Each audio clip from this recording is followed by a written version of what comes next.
Building functional muscle and fitness after 40 is possible without taking longer than 30 to 40 minutes per workout that are enjoyable and fun, without a boring routine where you have to monotonously push and pull like a zombie, without trying to look like a bodybuilder where form is more important than function, and of course, without taking any type of drugs. It's a bold promise, I know, but I can back it up. But there's an important disclaimer. Yes, the path is not complicated, but sacrifice is most definitely required. So if you don't want to put in the work, you think this stuff comes just by magic, just because you pop a couple of pills and drown some whey protein and look at a couple of kettlebells, you gotta put in the work. And if you're ready to do this, I'm gonna help you with a solid strategy in this video. If you're over 40 and you want more strength, more muscle, less fat, without going to the gym twice as fast, then download our free ebook called The Kettlebell Code and the first link in the description. Grüezi miteinander, Gregory von Lebe hier. I'm going to divide this video into 5 parts. In part number 1, we talk about the key to functional fitness and muscle. In part 2, I'm going to cover the most powerful exercises that you must incorporate into your workout schedule. In part number 3, I'm going to share some KPIs you have to watch in your diet. Part number 4 is a solid workout schedule with structured programming. And in part number 5, I got a couple of secret power tips. So let's get started with part number 1, the key to functional fitness and muscle. The first thing that you have to have is a solid, capable, and ready to receive mind. I know this sounds cheesy, but the mindset is incredibly important. We see it with the work with our clients. If you're not mentally ready to take it there, and you don't have a visual image that's vivid inside of you, where you think that change is possible, nothing is going to work. You're going to put the blame on everybody else, yourself, the weather, politics, economics, your job, your wife, your kids. And most importantly, you're not taking responsibility. If that is the case, I won't be able to help you, and you have to turn off this video right now and seek some help to understand how important your mind really is, and if you're able to mentally conceive what you want to achieve. Now let's break this down into simple steps. First of all, you have to understand how you view things. There are people who believe that their metabolism has dropped dead, and that after 40 or 50 or 60, the metabolism drops even further. We have science or research that says that our metabolism stays constant. Yes, maybe your friend has a metabolism that's like a professional oven that burns calories like crazy because it's always fidgeting. And you move like a snail, which means your calorie expenditure might not be the same like your friends. But at the end of the day, nobody cares because you run your own race. Maybe you have to put in a little bit more work. That's possible, but it's still achievable. Second, you want to stop dumping trash into your eyes and ears. This includes a couple of folks on YouTube or Instagram or on social media in general. People who tell you that you have to do this, this, and that. But funny thing, you're actually watching a video where a guy is telling you to do this, this, and that. But here's the thing. Some people try to serve you a dogmatic approach where they act as gatekeepers, where you can only get the secrets if you pay for their courses, their coaching, or if you jump into a crazy diet that is not sustainable, or in an incredibly stupid workout regime where you understand after a couple of days that this is not feasible for you. Number 3, stop telling your body that you cannot achieve something. At the same time, keep it realistic. You won't build muscle like Arnold Schwarzenegger in the next couple of weeks. Of course, there's other reasons as well why you might never look like Arnold, yet at the same time, don't expect results that are just not possible. There is a huge difference between being a dreamer and being a goal achiever. You can dream up whatever you want. However, as soon as you start making goals, you have to act appropriately and get a strategy. And that strategy, of course, can be bold, but the issue is if you set a goal that is unrealistically high to achieve, you'll set yourself up for frustration. And I want to give you an example from my life. How did I achieve the 100,000 subscribers on this channel? I always knew it. I put in the work and I had a strategy, which, by the way, I had to adapt many times. Goal number 2, I always wanted to look solid after 40. How did I do this? By having a strategy, putting in the work, and again, adjusting on the way. What do these both goals have in common? I always knew it because I wanted to achieve it. And if I would listen to advice or to other people, I would listen to how it's done and not how it's not possible. Second is the spirit. You want to sleep enough and you want to keep stress at a manageable level. Stress and pain is unfortunately a part of life. You want to make sure that it's not overwhelming though, because all the work you put in the gym or with the kettlebell or with your body, it doesn't matter. Growth happens in the rest periods. And if you're constantly on the move, you're constantly stressed out, your body is not able to repair itself properly. Say your prayers and honor the temple your God gave you. Give respect and praise where it's due, and understand that you are in a race, in and all, by yourself. God created you the way He wanted you to be. If you're not as tall, who cares? If you're not as muscular, who cares? If you don't have the proper monster genetics to look like Arnold Schwarzenegger or Jay Cutler, who cares? You can still turn your body into a lean, mean kettlebell machine and be happy with it. Now, the reason why I took my time to explain the spirit as well as the mind is if these two do not work with the body, you won't have any goals with gravity, which means if something happens in your life, you're thrown off the rails, you don't know what to do, and then a couple of years or months go by, and then you start this whole circle again. You try to get on the path, and then you fall or stray away from the path again. Keep your mind and spirit in order, and your body will follow if you put in the work. Now let's talk about the body. I believe that body weight and kettlebell exercises are a match made in heaven. Lots of people over 40 do not want to look like bodybuilders, so machines are out of the question. Lots of people who train at home do not have access to barbells, so barbells are out of the question. And dumbbells are cool, but the kettlebell still trumps the dumbbell because the kettlebell gives you functional benefits. If you use it the way I'm going to tell you to use it right now, that the dumbbell stands no chance against. Important disclaimer, nothing wrong with barbells, dumbbells, and machines. I occasionally use them as well. However, if you train at home and you're over 40 and you don't want to go to the gym and you don't have access to all fancy equipment and you only maybe got yourself a pair of kettlebells and you got your own body, this is exactly what you need, and it suffices. Consider your body like a car. We need exercises for the body work and we need exercises for the engine. And that's what I'm going to supply you with right now. Let's continue with that car example. Body work exercises.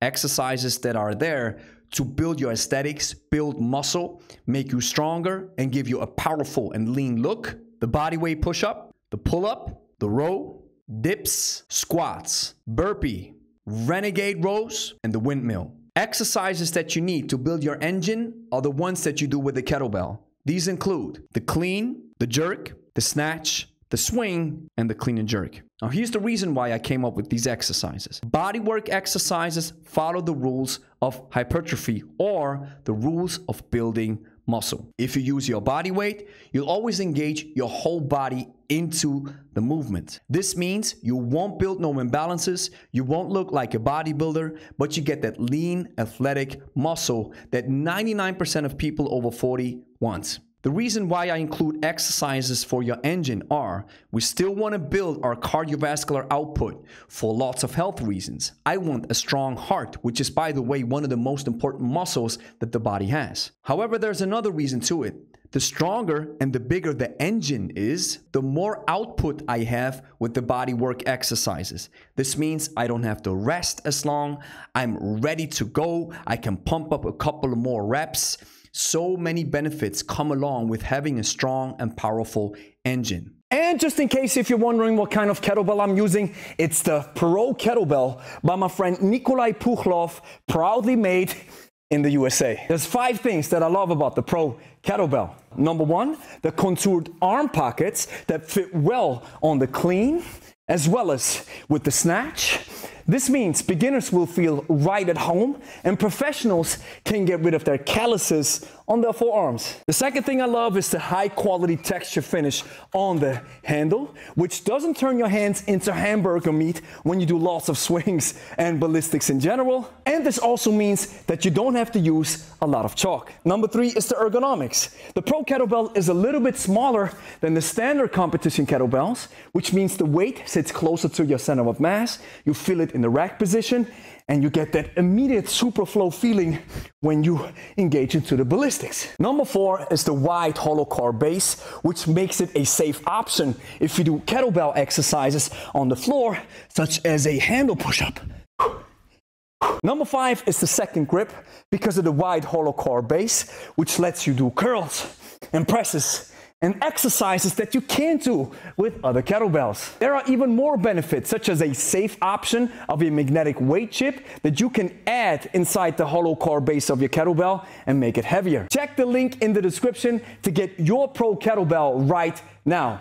And don't forget to use our code Lebe Stark to get 10% off your next purchase. Part number 3, KPIs to watch in your diet. Keep your protein high, 1 to 2 grams per kilogram body weight. Eat high quality fats. That's 0.8 gram per kilogram body weight. Keep your carbs low for a very simple reason. If I aim for a high protein intake and I cover my fats intake, the remaining calories are made out of carbs. Carbs are neither bad nor good. They just deliver energy. And for example, if I have a training day, I give myself a little bit more energy because my body has earned it and I crave for it, and I enjoy these days where I can eat a little bit more. Days where I don't train, I have to carry the cross. I have to close my hatch and say, nah, not this time. I don't deserve any more calories because I didn't train. Eat lots of veggies and fruits, and do not get entangled with alarmism or dogma diets. The perfect diet does not exist. What exists, however, are many powerful marketing strategies from diet gurus because they want you to purchase their program. So of course they cherry pick some research. They come up with so-called contrarian ideas where they say, hey, did you know that the sky is actually red and not blue? And what this does is it confuses you, and a confused mind is not able to make a high quality decision. Get your vitamins, some zinc, omega-3s, creatine, and collagen. Keep the salt intake low because if we don't have a lot of salt in our system, it keeps the vascularity high, which means muscles are more visible. No snacking, no alcohol, no smoking, no drugs. Now you might be saying, Gregory, where's the secret? I heard all of that stuff before. Let me leave you with a quote of Bruce Lee. If there is a secret, it is missed by seeking it.